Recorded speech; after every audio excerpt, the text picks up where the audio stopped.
Good evening and welcome to Mining the Riches of the Parsha. Tonight is Thursday night, June 17th, 2021, and I am so grateful to every single one of you for being here tonight so that we can study together. Thank you for allocating the time for this session. There is a great writer. His name is Matt Levine, and he writes about business and economics. And he wrote a piece a couple of days ago about the Bloomberg profile of the Morgan Stanley co-president, Ted Pick. So the profile of him, Morgan Stanley is this giant financial company. Co-president is a big deal, Ted Pick. Along the way, he gained notoriety for a unique style of leadership. After getting worked up about the size of another executive's office, feeling that it was too big for his position, Pick called in a construction crew over the weekend and had the walls moved to shrink the room. So Levine comments on that, I hope sarcastically, but you never know. All investment bank management should work like that. All the walls should be on sliding tracks. And each morning you come in and you see how you're doing by how big your office is. Bring in a big deal and you can fit in a sofa. Lose a big client, and there's no room for your family photos. Keep losing money for a while, and eventually you will be crushed in your office like that Star Wars trash compactor scene. All right, that's one model of leadership. Let's talk about a different model, because the subject of leadership is certainly at the heart of the Torah, what God wants us to understand about how to navigate this world. Especially the themes are dominant in the book of Bamidbar, the fourth book of the Torah in which we find ourselves, and critically in our Parsha, the Parsha of Chukat. So, we're in the 40th year in the desert. The Jews are nearly at the end of their journey towards Israel. V'lo haya mayim la'eda, and they did not have water. They're in the desert. There's no water. Vayikalu al Moshe v'al Aaron, and they came to complain to Moshe and Aaron. Vayidaber Hashem al Moshe lemor.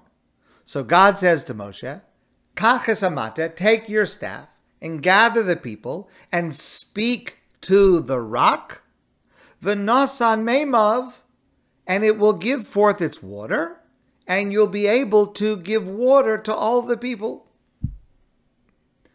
That's what God commands Moshe. Vayikach Moshe es hamatel milifnei Hashem kach shetzivo. Moshe takes the staff as God had commanded.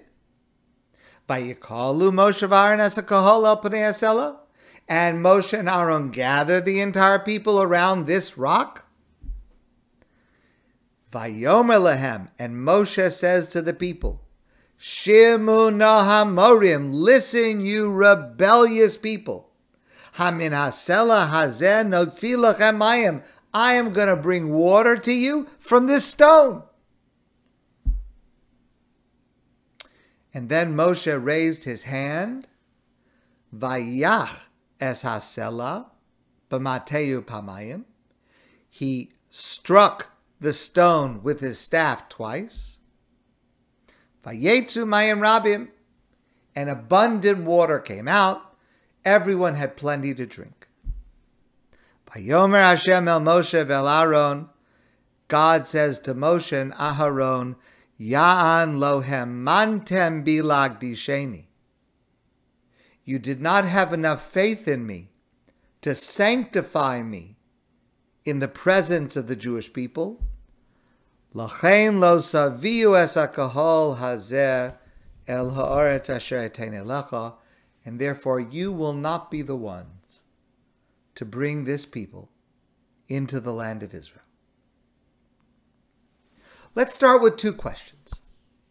Question number one, what should Moshe have done? What he did was not right, because Hashem is not happy. What should he have done? That's number one. And number two, what are we supposed to learn about this in terms of how we should act? What's the takeaway for us in our lives, assuming we're not going to be confronted with a rock that somehow is going to have water that we can bring forth? But in our lives, what do we take from this narrative? Now, I discussed several aspects of this during the week, and tonight this is one approach that I want to focus on with you now, and that is the approach of the Rambam, Maimonides. The Rambam focuses on Moshe's words when he says, Shimu nahamorim, listen, you rebellious people. From this stone I will bring forth water. Moshe is a leader. He's a role model. He is someone who is supposed to always be in control of himself. Moshe's words were intemperate. To criticize the Jewish people, to call them a name, to call them rebellious, that was not called for. Says the Rambam, that's why Moshe was held accountable, because he, so to speak, raised his voice. He was angry with the Jewish people. Okay, but Rambam, I mean, you have to agree, sometimes discipline is necessary. By the way, we've discussed there's a mitzvah in the Torah of tochacha that we're supposed to discipline, to give constructive criticism. And the truth of the matter is, God had provided water for the entire Jewish people for 40 years. Did they actually think he was going to forget about them on the edge of the desert as they were about to enter the land of Israel? Didn't Moshe have reason to be disappointed that the Jewish people should have so quickly lost faith and complained to God about not having water immediately the second they needed it? Sometimes you have to raise your voice. Sometimes you have to discipline.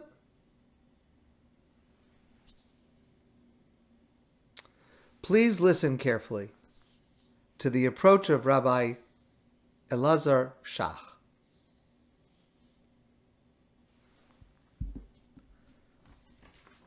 The two psukim one more time.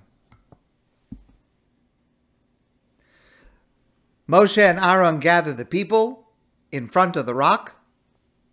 First pasuk. Vayomer lahem, and Moshe said to them, Shimu nahamorim, listen, you rebellious people. Next pasuk. Vayarem Moshe es yado, Moshe raises his hand, vayaches hasela, and he smites the rock, and water comes forth.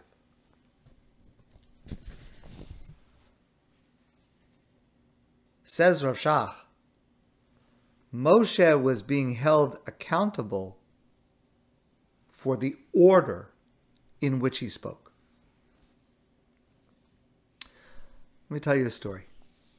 Many years ago, when our kids were young, we took our children on a trip to Israel. It's a wonderful trip.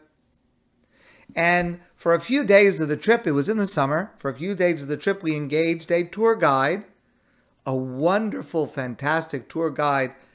I've had a relationship with him for many years. He's a wonderful person. And several of the days, he took us. We had like a van, And he took our family to all kinds of different places. Wonderful. Great tour guide. So part of the time we were in the Negev. Now, the Negev is hot to begin with. In the winter, it's hot. In the summer, it is brutal. It's dangerous. Okay, we were prepared. We had lots of water. We had extra gas. We were prepared.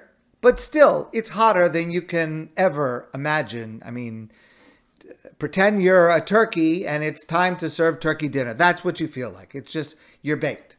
So, we're in the Negev. The car has air conditioning, somewhat, but it's something, has air conditioning.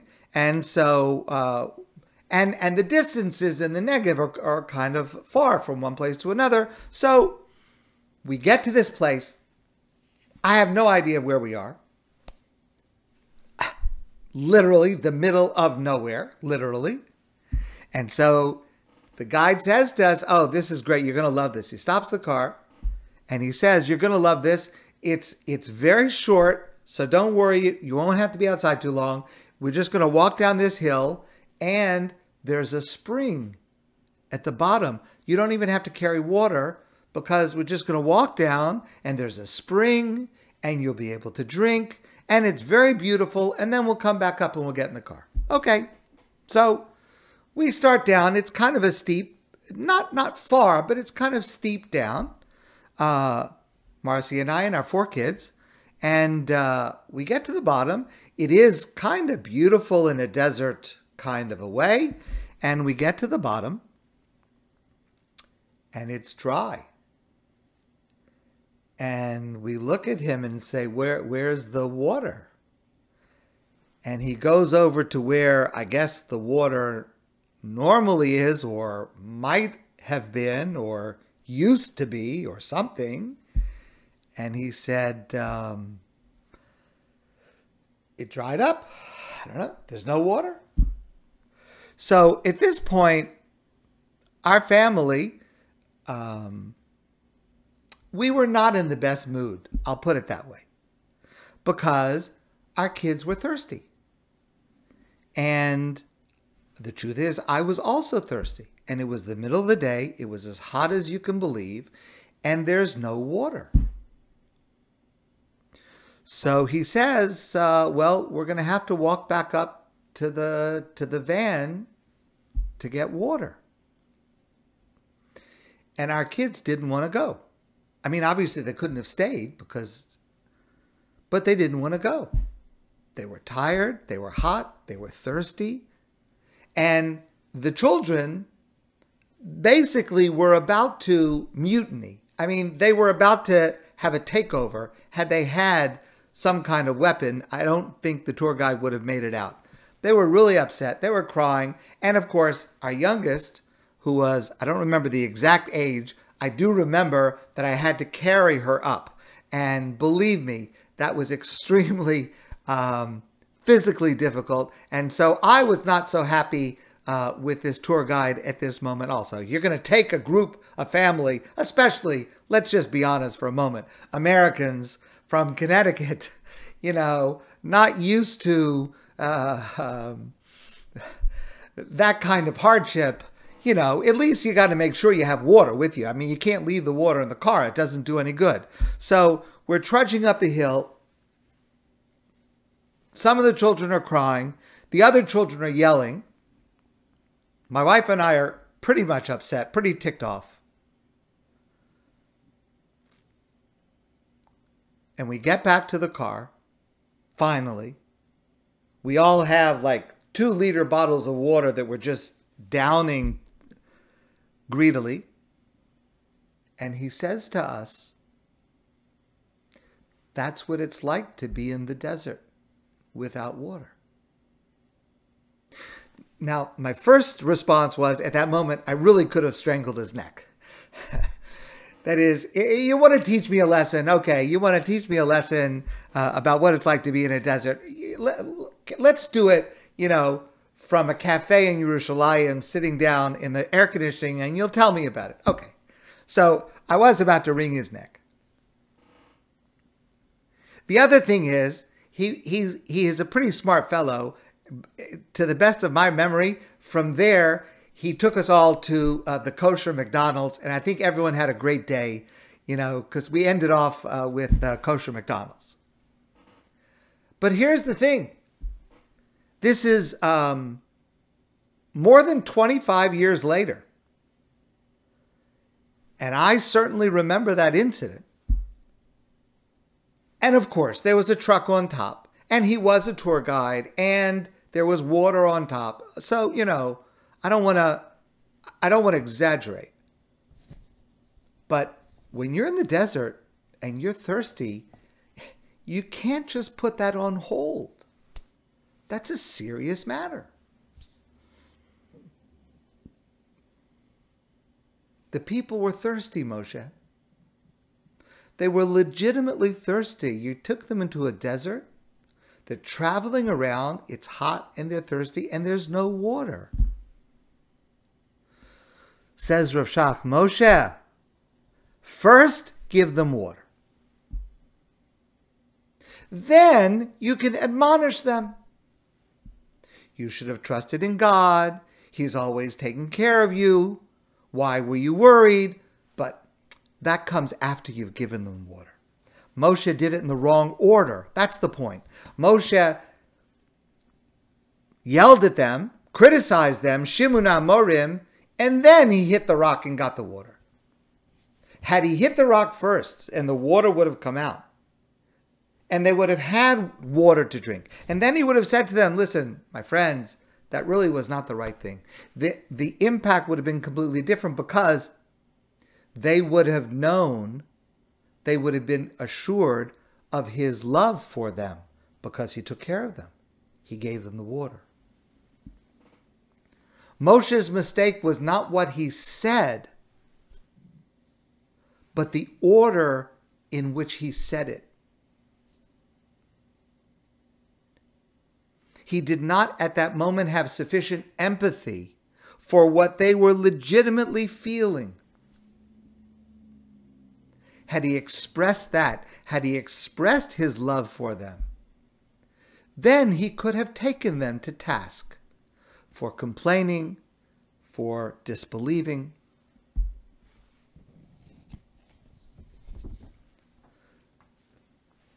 50, 60, 70 years ago, 80 years ago, there was an amazing man who lived in Yerushalayim in Jerusalem.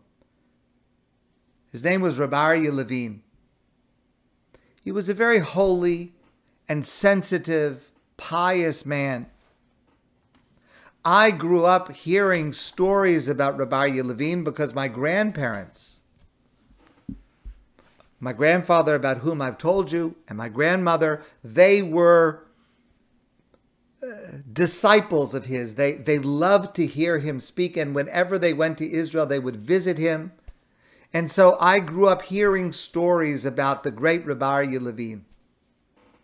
Humble, quiet, sensitive, an amazing man. So here's a story about Rabbi Aryeh Levine. Many years ago in Yerushalayim, there were some stores that were owned by Jews, and they were open on Shabbos. Now, I know that today it's unfortunately quite common, but in former times, it was very unusual, especially in Yerushalayim. And there was one store in particular that was owned by a Jewish owner, and it was open on Shabbos. All the rabbis in the area spoke to this owner to try to get him to close his store on Shabbos. Lay leaders in the community tried to convince him, but he wouldn't listen. He didn't listen because business was good, and the best business was on Friday night and Saturday. Rabbi Aryeh Levine heard about this, and it hurt him that another Jew would knowingly, willingly desecrate the Shabbos in Yerushalayim. And so one Friday afternoon, Rabbi Levin got dressed for Shabbos early. He was dressed up in his Shabbos clothes. And he went to this store. It was a little bit before sunset when Rabbi came into the store. And he walked down the aisles. He looked at the goods. He saw that there were a lot of customers coming in and out. And then he sat down on a chair near the back of the store, and he was just watching, just sitting there watching. Now, the owner recognized who this was. He knew Rabbi Levin, didn't say anything to him, was kind of uncomfortable because the sun is going lower, lower, lower. Shabbos is coming sooner, sooner, sooner, and this rabbi dressed up in Shabbos clothes is sitting in his store. It's a kind of an uncomfortable thing. Finally, the man went over to Rabbi and said, Rabbi, I see that you've been sitting here for quite some time. Is there anything I can help you with? Are you feeling okay? Do you need any assistance? Rabbi stood up. And he said to this store owner, he said, I heard that you keep this store open on Shabbos. I know that others have come to speak to you about this. But I wanted to come myself and see for myself how difficult it is for you to close on Shabbos. Because I can see that there are so many customers that are not observing Shabbos. And your store is going to be so busy on Shabbos. And for you to have to close your store on Shabbos, that is a tremendous sacrifice. It's something that must be so, so difficult for you. And I want you to know, Rabbi said to this owner, I feel for you. But what can I say? Shabbos. Shabbos is Shabbos. The store owner was silent for a moment. And then he began to cry. And he said, my dear Rabbi, you were the only one who took the time to come here to see the situation from my point of view. And I must tell you, Rabbi, it means so much that you came to see me in the store, to see the problem that I'm facing. Everyone else who spoke to me, they just criticized me. They called me names. They put me down. But it means so much that you didn't just speak to me from a distance, but you came here to see firsthand. And he took Rabari's hand, and he wished him a good Shabbos. And he said to you, I promise, Rabbi, within a couple of weeks, I will make arrangements for the store to be closed on Shabbos. And so it was. True leadership requires empathy for what the other person is experiencing, even if it is from a mistaken point of view.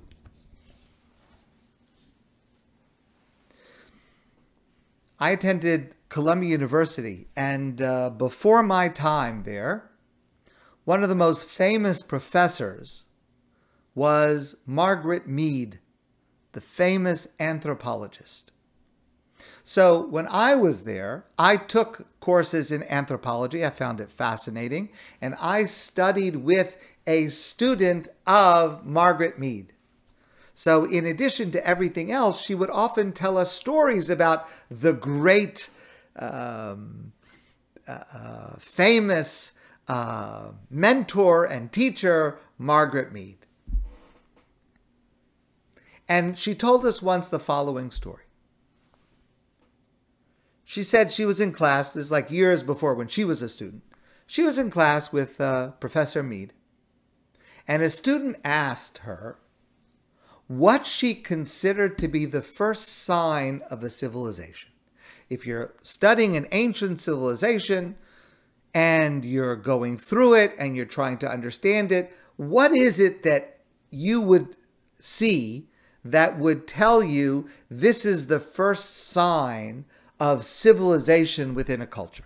And the student expected Mead would probably talk about maybe something like tools or clay pots or grinding stones or something that would lead to civilized life.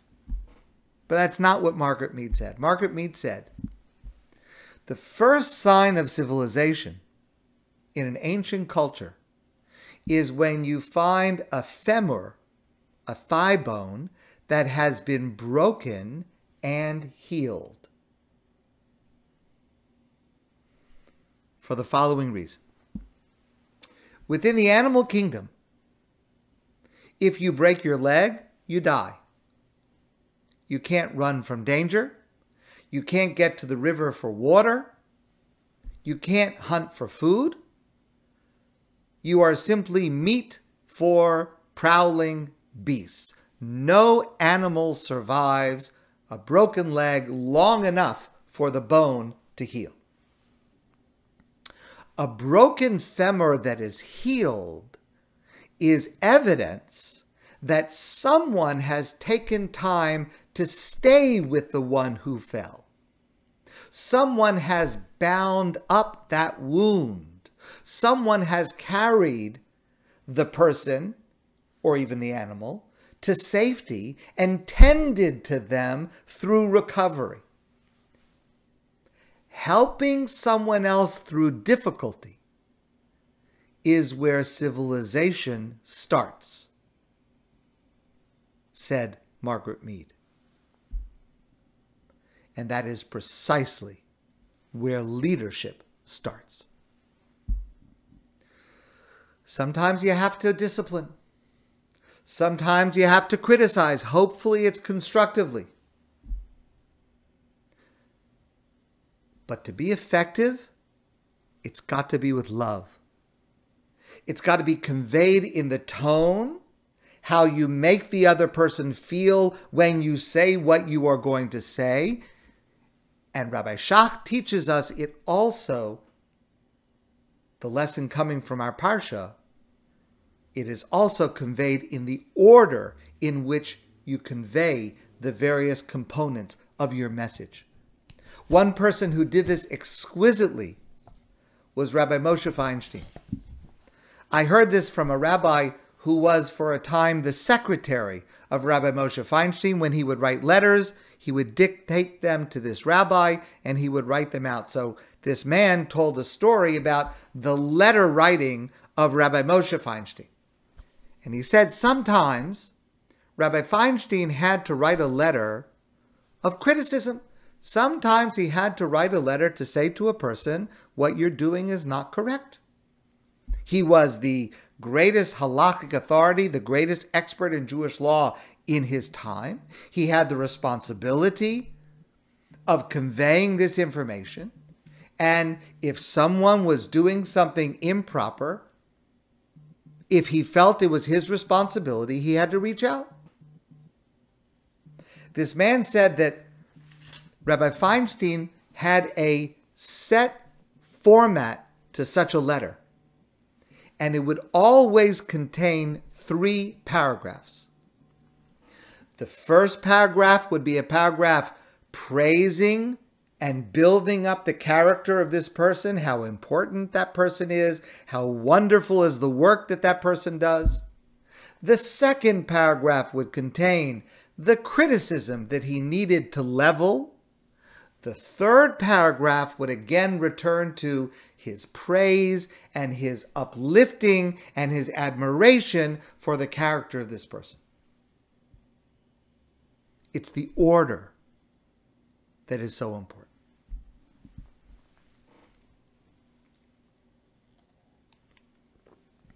Allow me to share with you another role model who has much to teach us about leadership. This is a slightly different area. one who was a great leader on many levels, Rabbi Aaron Lichtenstein, of blessed memory. He was a posek, an expert in Jewish law, answering questions from people all over the world. He was a tremendous scholar, a teacher, a mentor, a role model. A few years ago, I had the opportunity to hear his son speak.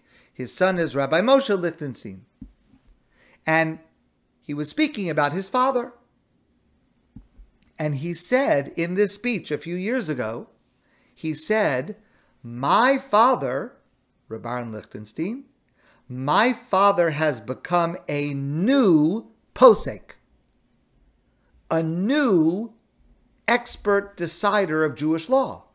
Now, that's a surprising comment to make for two reasons. Number one, Rabbi Aaron Lichtenstein, his father, had been a renowned posek for decades. What do you mean he is a new posek?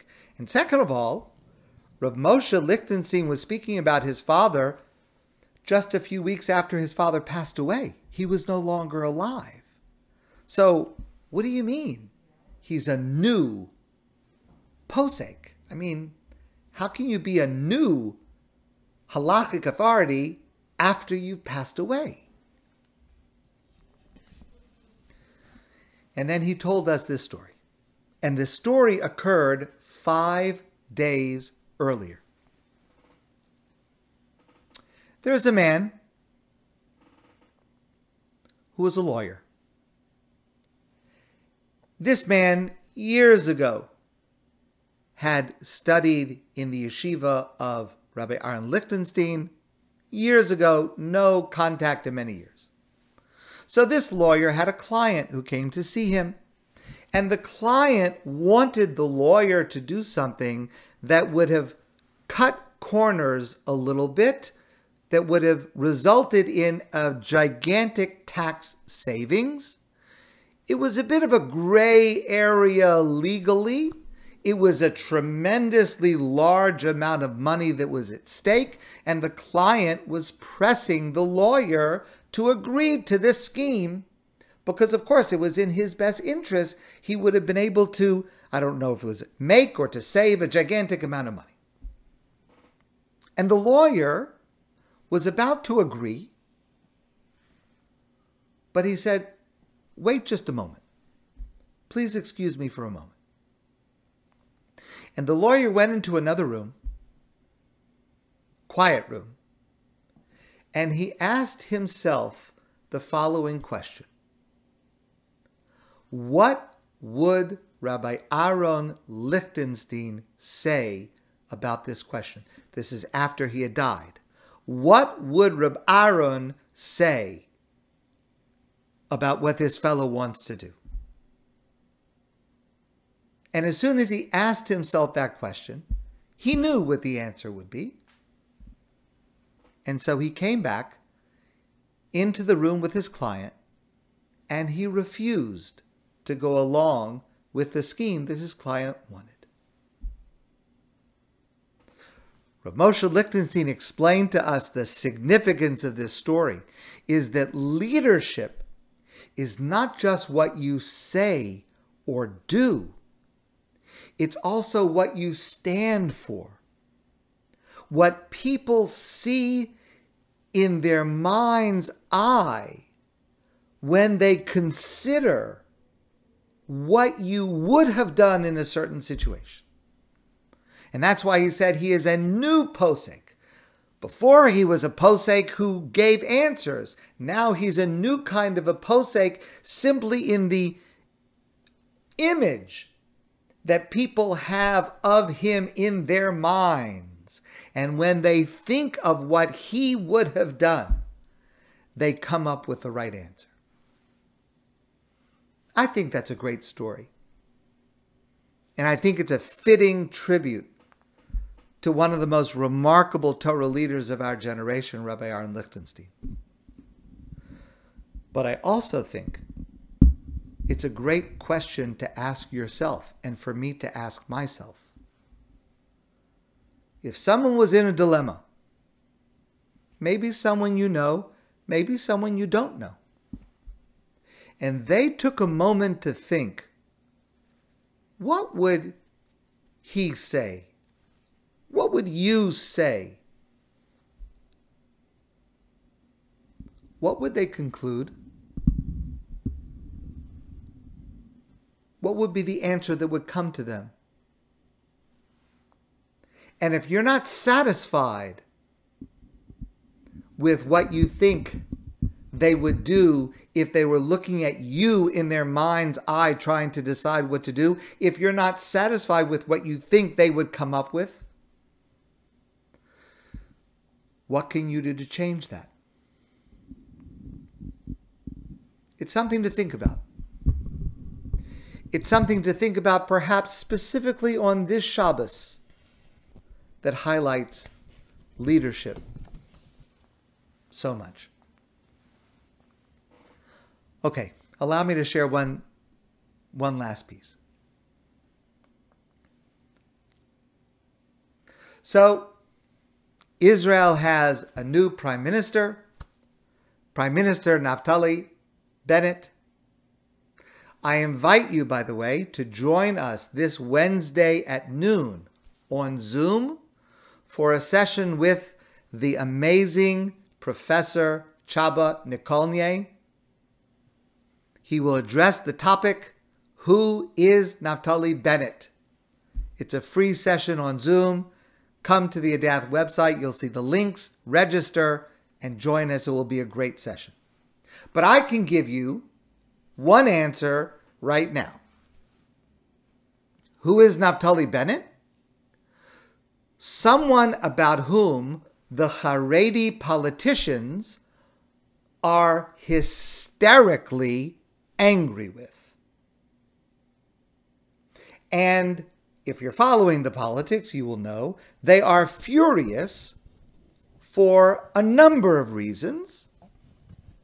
Many of them relate to the fact that they allege that what Bennett is planning to do is to stop Israelis from being religious. They actually say that. They have announced, the Haredi parties in Israel have announced, that they will not cooperate in any way with the new government, even in areas where they have their own financial self-interest at stake. I don't believe for a moment they'll stick with that, but that's what they're saying. They actually signed a declaration the other day promising that they will not work with any advisor who also speaks to the government. Okay. Clearly, again, if you're following Israeli politics, there are a number of ulterior motives to this outrage. But one of the accusations that they make is the commitment of the new government to finally put an end to the large-scale exemption of Haredim, of Haredi Jews in Israel from army service.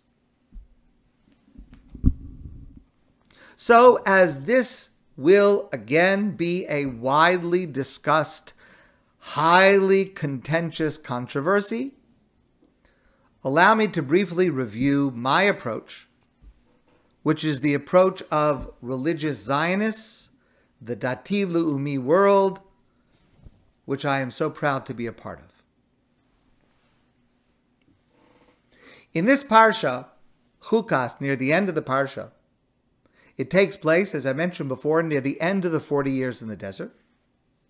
The Jewish people are about to enter the land of Israel from the east. So right now, in our Parsha, they're somewhere in mid or eastern Jordan, and they're traveling westward. They're going to have to cross the Jordan River to enter the land of Israel. But blocking their way are several, north to south, several small nations along the eastern bank of the Jordan River who will not let them pass through. So the Torah tells us in our Parsha, first they come to the nation of Sichon, one of these nations along the eastern bank of the Jordan River. And they say to them, Please let us pass through your country. We're not taking anything. We don't want anything from you. We'll pay you for water along the way.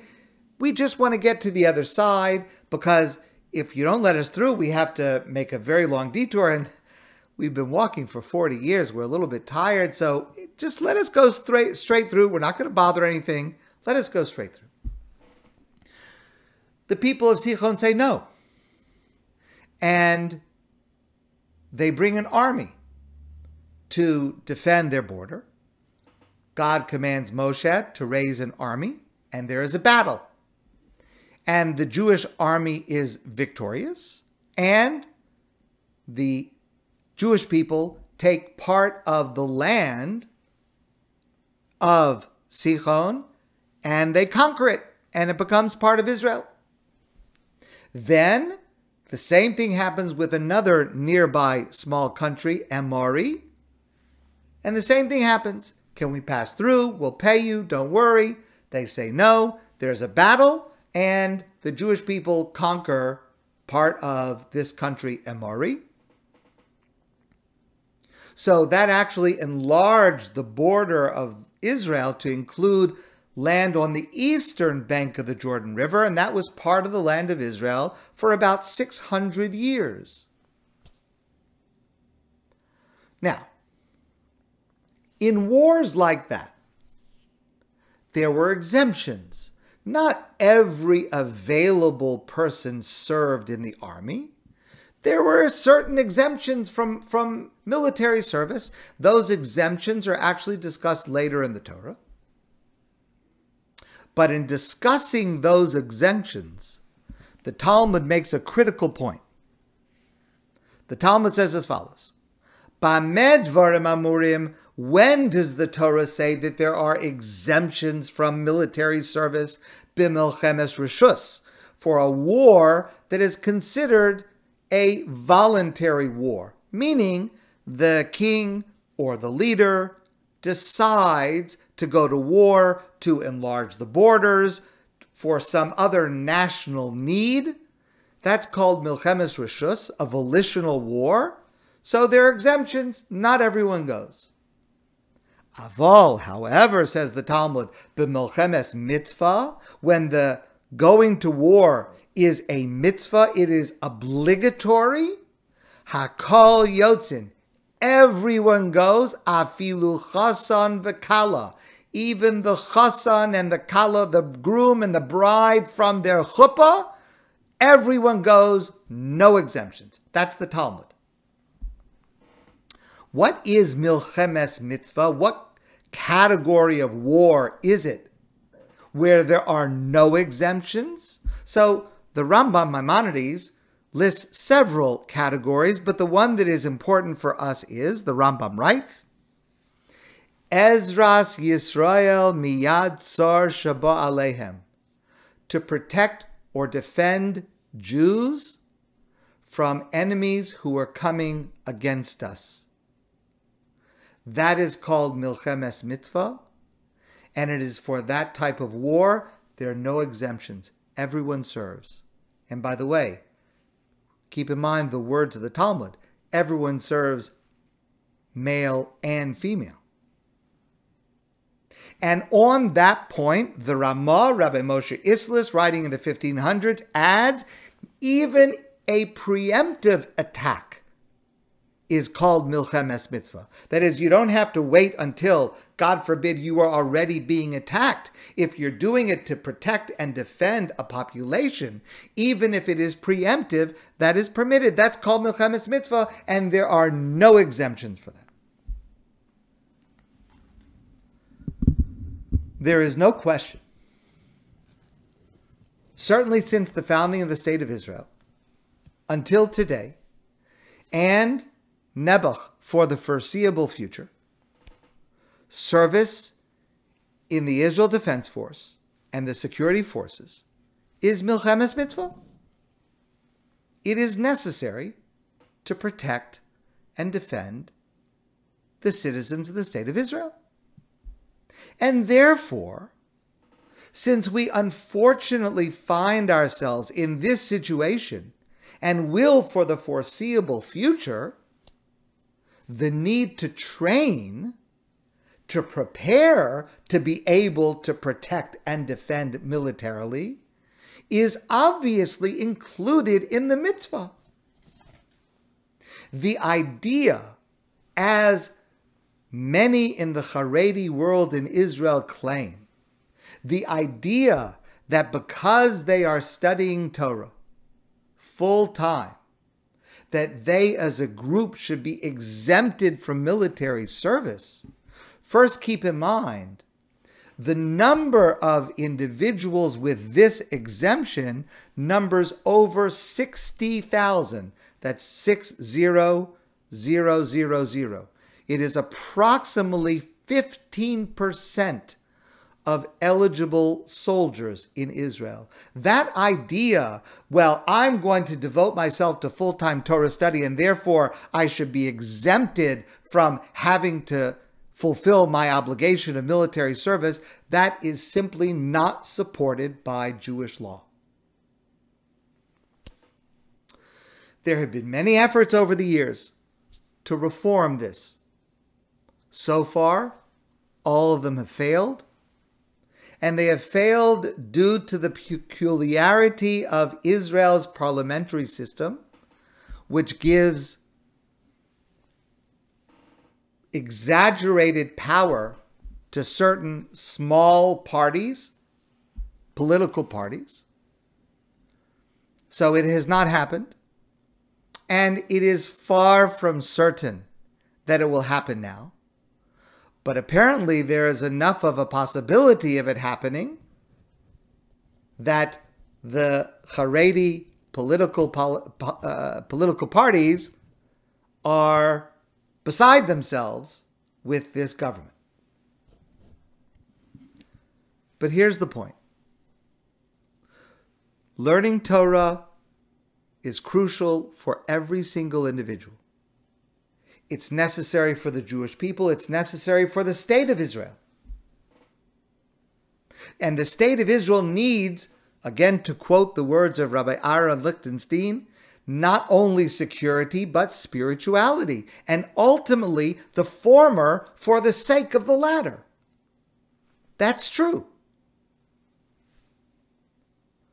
But the current mass exemption, known as the Tal law, it was instituted early in the history of the State of Israel when it exempted about 500 students. Now it's over 60,000. That exemption is in fact an anomaly in Jewish history because, now, you have to go back about 2,000 years till you find in history a Jewish army. So it's easy for people to forget the way it actually used to work. But throughout our history, the traditional approach, the traditional way that a Jewish society managed war was in a Hesder system. Now, the word Hesder means arrangement, and it refers to an arrangement where there is a combination of Torah study and military service. A certain amount of time in Torah study exclusively, a certain amount of time in military service, back and forth, so that you accomplish both. Today, Hesder means this network of yeshivot in Israel at which study thousands and thousands of students who are engaged in this arrangement, this Hesder, where they do military service, and then they come back to the yeshiva, and then they go back, etc., and they fulfill both. Now that word is modern, and that exact structure is modern, but this is the way that it always was. This is the way it was at the time of Rabbi Akiva. This is the way it was in the time of King David. This is the way it was in the time of Yehoshua and Moshe. This system of studying Torah and then having to set that aside for military purposes to defend That's our norm. That is our historical norm, and that is our halachic norm. The tal exemption that everyone is used to over the last, whatever it is, 60, 70 years, that is a contemporary aberration.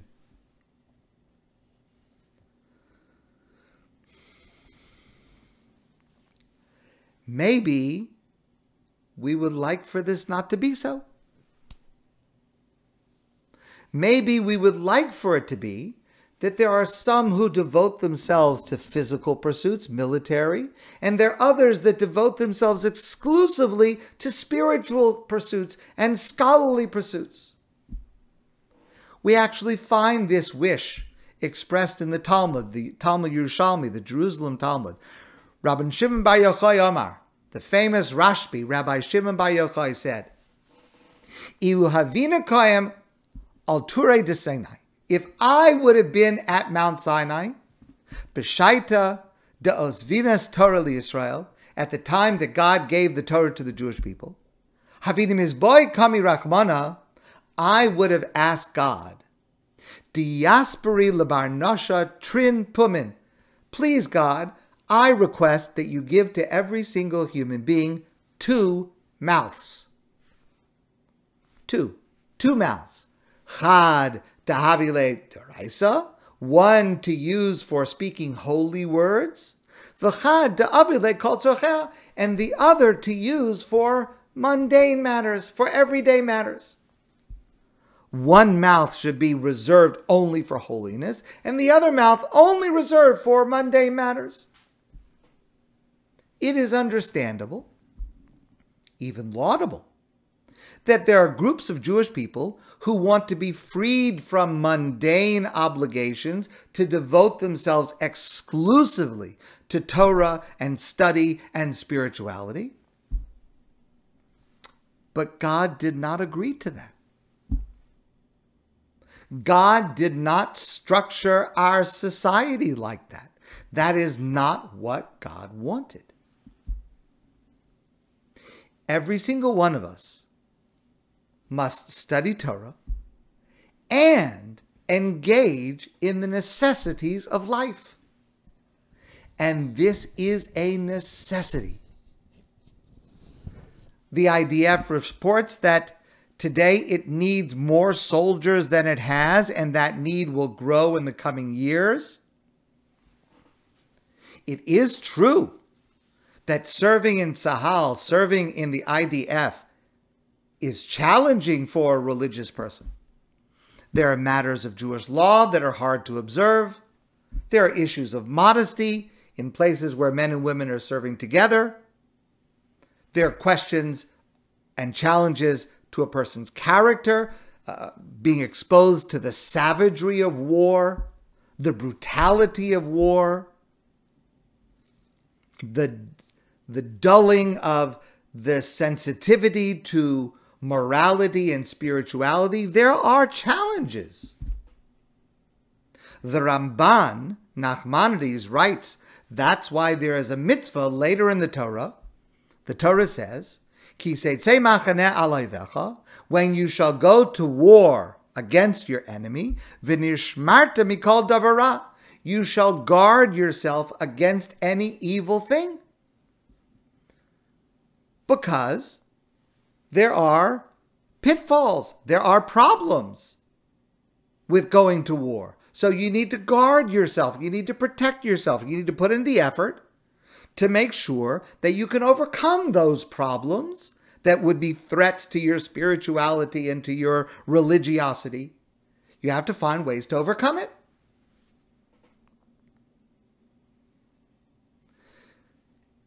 And allow me to add one more point from Rav Aaron Lichtenstein, because Rav Aaron says that the need is even more fundamental than that. The famous line in Pirkei Avos, Shimon HaTzadik HaYomer, Simon the Righteous used to say, Al shlosha dvarim ha'olam omed. The world stands on 3 pillars. Al HaTorah, the study of Torah. Al HaAvoda, serving God through prayer. V'al gemilas chasadim, and acts of kindness and compassion to another person. It is simply a fact. It's a sad fact, but it is a true fact that in Israel today and for the foreseeable future, the greatest single kindness a person can perform is helping to defend his fellow's life. How can any Jew imagine exempting themselves from the opportunity to do that?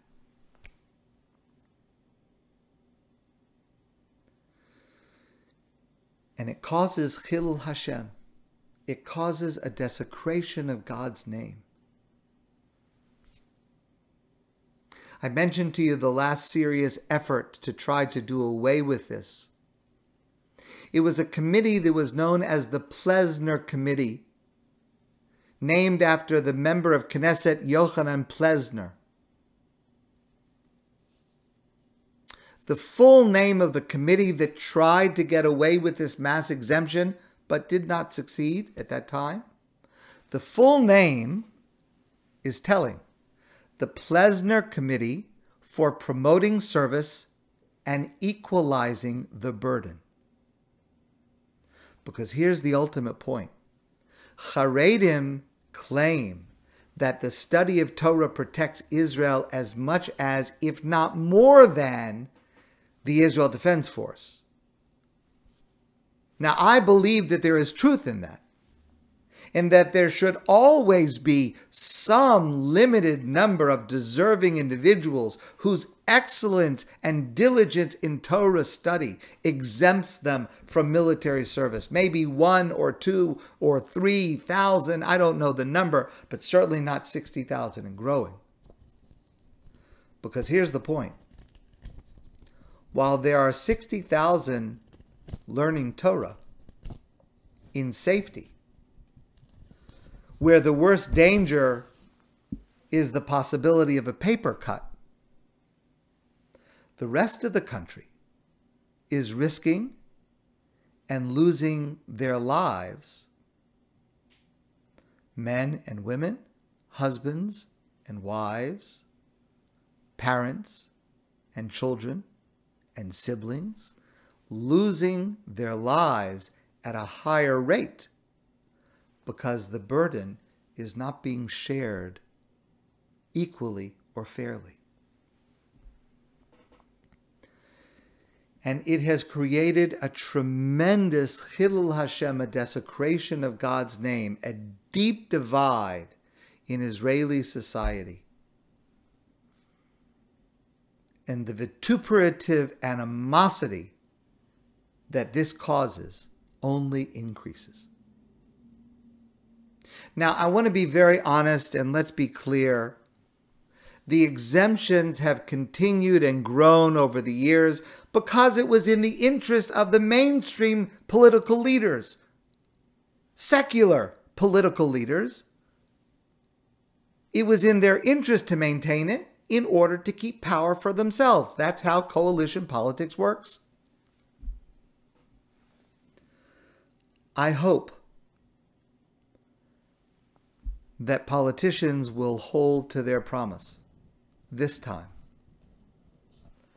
and repeal the Tal law. I hope the IDF will do its best to accept Haredim in a way that does not cause them to compromise on matters of Jewish law or modesty or character. And I hope that Haredi leaders will tone down their hysteria, integrate the bulk of the Haredi population into the most meaningful acts of chesed. And that would at least begin the healing of the terrible, terrible rift that exists now in Israeli society.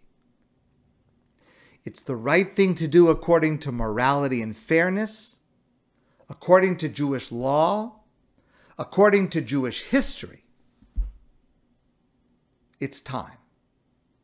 It's time for this to happen. My friends, I want to thank you very much. I want to wish you a wonderful evening and a beautiful Shabbos.